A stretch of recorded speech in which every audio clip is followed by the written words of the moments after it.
Now, day one of the U.S.-Africa Leaders Summit brought in NASA as witness as Nigeria and Rwanda became the first African nations to sign the Artemis Accords.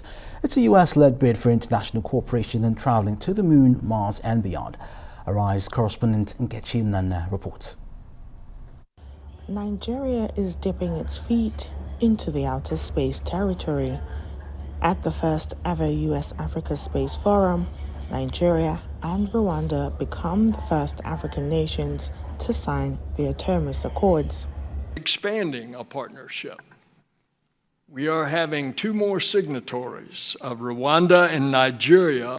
The Artemis Accords are a common sense statement of principles of what we should do peacefully in space.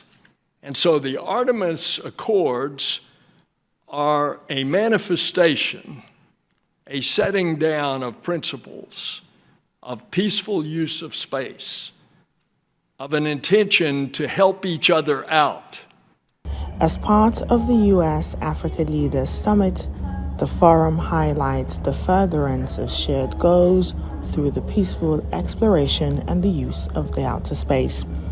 The accord was signed by the Minister of Communications and Digital Economy, Isa Ali Ibrahim, on behalf of the Federal Republic of Nigeria. On behalf of the Federal Republic of Nigeria, representing also my principal, His Excellency President Muhammadu Buhari, GCFR, for the signing of today's accord, which is very important to us in so many areas.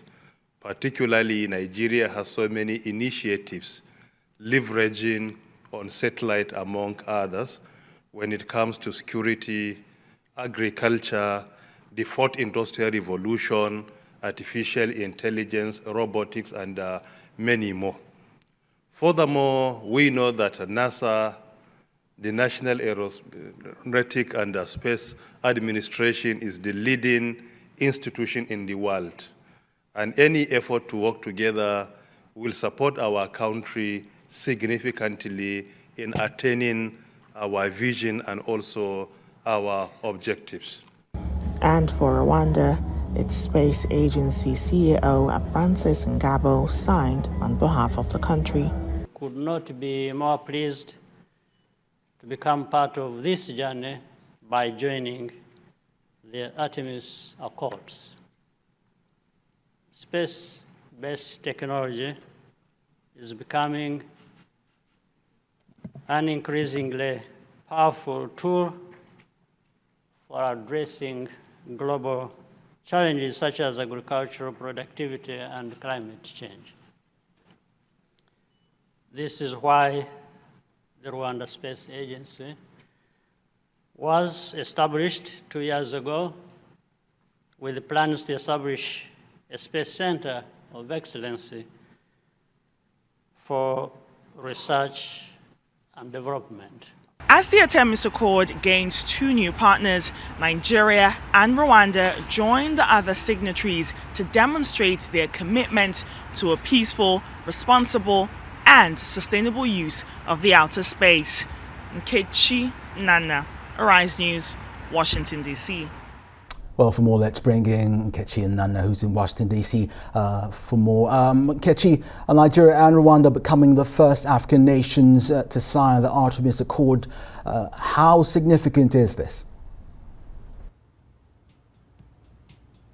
Yes, Kenneth, as you saw in the reports, Nigeria and Rwanda have now joined the other 21 signatories to the Artemis Accord. And as you saw in the report, we had the Nigerian Minister of Communications and Digital Economy, Isa Pantami, signing on behalf of the country.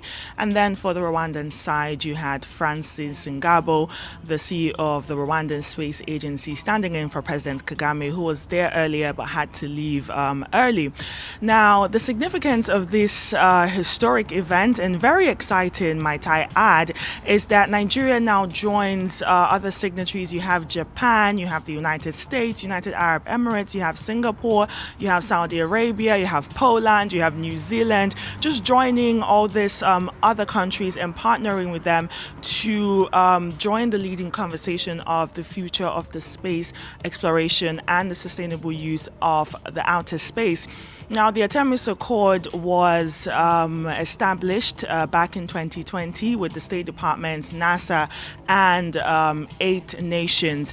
And it just makes the signatories that have now joined Nigeria and Rwanda being a part of it just committed to the guiding principles of their civil space activities, registering space objects, and promoting debris mitigation, and also just learning about our universe.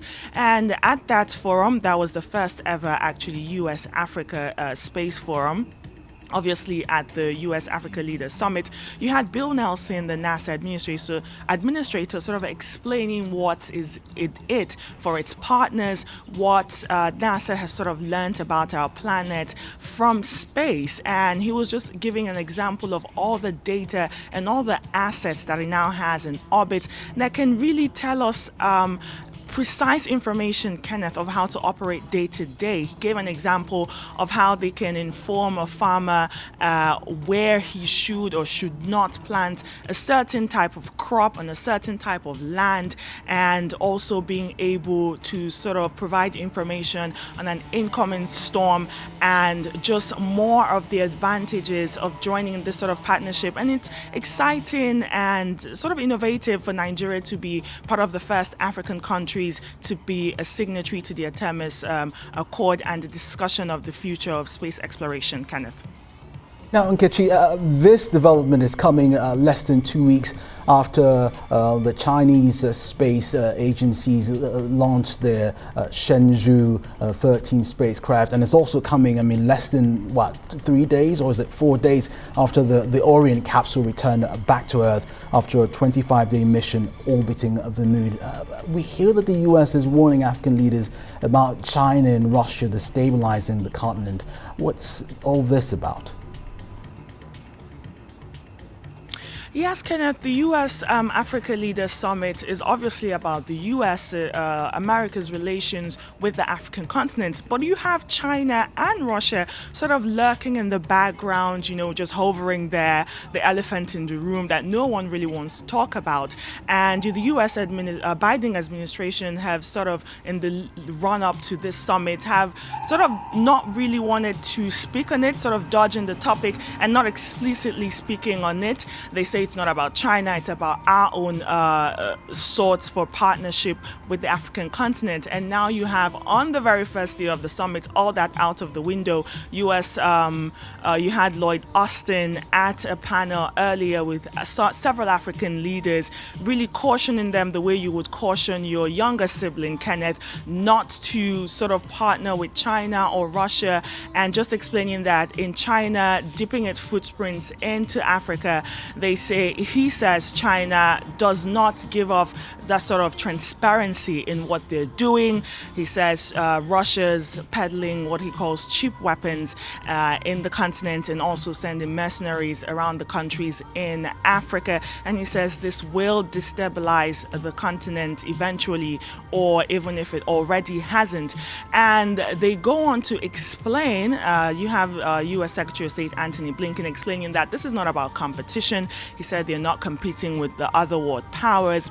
He said it's not about telling our friends and partners who to choose. He says it's about offering genuine partnership and being transparent. However, it sort of looks different. It looks like they're telling African leaders, look, you have to choose us because we're being transparent. We're rolling out the red carpets for you. We're doting out billions and billions of dollars. President Biden is expected to announce a $55 billion over 3 years for Africa. And also at at the beginning of the summit, the White House announced a $4 billion pledge for 2025 fiscal year for African health workers. And so they're really sort of courting the African continent. But more important than that, Kenneth, is what Africa wants. That's the most important thing. I mean, America can go on and say, you know, it's not about other world powers that are coming in. And as you know, that scramble for Africa needs to ask itself, what do we want? Do we really need all these external powers? And they need to be discerning in who they choose and what they choose and what issues and policies they really choose to partner with. And quite frankly, it's not really everything that we need to outsource or seek assistance from external powers. And I think it's time for the African Union to really set a policy and sit down and really discuss amongst themselves and be discerning in who they choose and the calls that they answer and why they answer those calls. Are they beneficial to us? Do we really need to outsource this? And hopefully in the next 10, 20 years, Kenneth, we won't have China or any other external power sort of, for example, building our infrastructure for us. Well, thank you so much, Nkechi Nana, for your insight into all that's going on at the US Africa Leaders Summit.